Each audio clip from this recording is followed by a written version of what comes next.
As it's the beginning of spring in these difficult times, I thought I'd share something special. For years I've lived by these woods, exploring, watching and photographing the natural events that go on here throughout each season. Spring is host to a little known event in the woods which very few people ever witness, the ripening of the Egnaro nut. If you've ever heard about truffle foraging, then Egnaro nut foraging is a little bit similar, but with a few distinct differences. The Egnaro nut itself is not native to England. It comes from the northern regions of Spanish Aragon and Catalonia, under the shadow of the Pyrenees. This is the only map I can find with any reference to this Egnaro growing region. Actually, it's from an old horticultural book.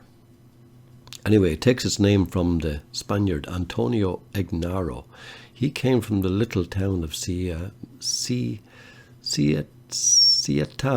in the Principality of Aragon.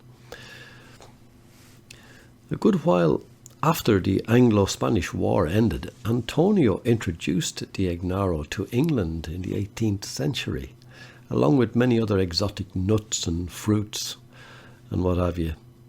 The Egnaro proved difficult to cook and even more difficult to grow. So they never really caught on, never were as popular as the truffles, which are still revered as delicacies. With not much of a taste, the Egnaro is completely worthless, but they are still fun to find. They're best eaten raw, and they're supposed to be rich in protein, but I really can't find out much else about them at all. The taste has a mild hint of stale citrus, but finding one is probably the best part, so there you go. So I'd probably need to write a book about how to spot the above ground signs of where an Egnaro nut might be growing. But here I can show you at least how you can actually pinpoint their location once you've identified the above ground signs before digging them up. Yes, so here you can see an old image of a fella looking for Egnaro nuts. The tool he's using is called a golfador, Spanish word, for a thumper. Very original. And the horn thing you can see there is called a corneta. That sounds familiar. Yeah, kind of a bugle. You can also see a sort of trowel there that he would use to extract the nuts from the ground. As well as this image, I've come across this other one with this lady digging for or listening for Egnaro nuts. Yes, listening is actually part of the whole thing. So she's got a basket there as well with some in it. I wish I could find that many. And the thumper looks a bit smaller for this lady. Women were supposed to be very good at hearing the Egnaro nuts. They make a sound when you thump the ground. Yes, so hearing is actually part of it. So here it likes to grow on some southern facing slopes beneath oak trees. Maybe this is somewhat familiar to the lower foothills of the Pyrenees in Aragon and Catalonia, I don't know. The well-known truffles that I mentioned also grow under oak trees, but that's about the only thing they share in common with the Egnaro nut. You can't sow an Egnaro nut. The only way to grow them is to leave a nut to decompose in the woods in the summertime. Then the spores take to the air and finally settle anywhere in the area, and that could be miles away. The spores wash into the soil over the winter and grow into Egnaro nuts ready for spring. Unfortunately, they never seem to grow wherever you leave the nut. So they use pigs to sniff out ordinary truffles, but that doesn't seem to work with the Egnaro. But Antonio also imported a technique of actually finding these nuts. It's taken me 6 years to learn of the telltale signs above the ground and then to actually locate and extract the nut itself.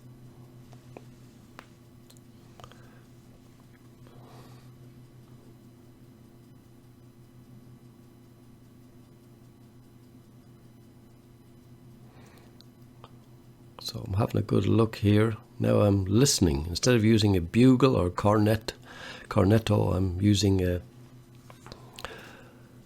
microphone to pick up the sounds. This is really a good way of doing things. I can actually listen for a little kind of a hissing sound. I'm getting readings on the meter there, so I can see exactly what's going on.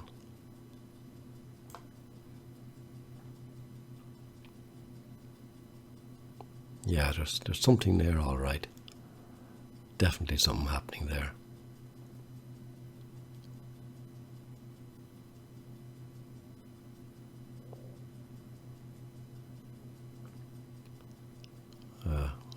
Now this one sounds a bit better. Yeah, definitely something there.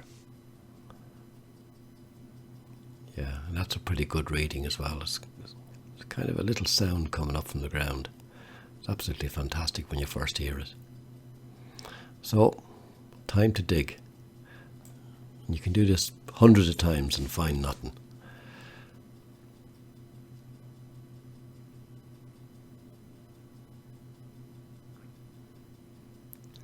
And there, I see a little bit of orange. That's what you're looking for, is that colour. It stands out so well against any other colour in the woods. Very unusual. Yes, the Egnaro nuts are orange. That's a beauty, that one is.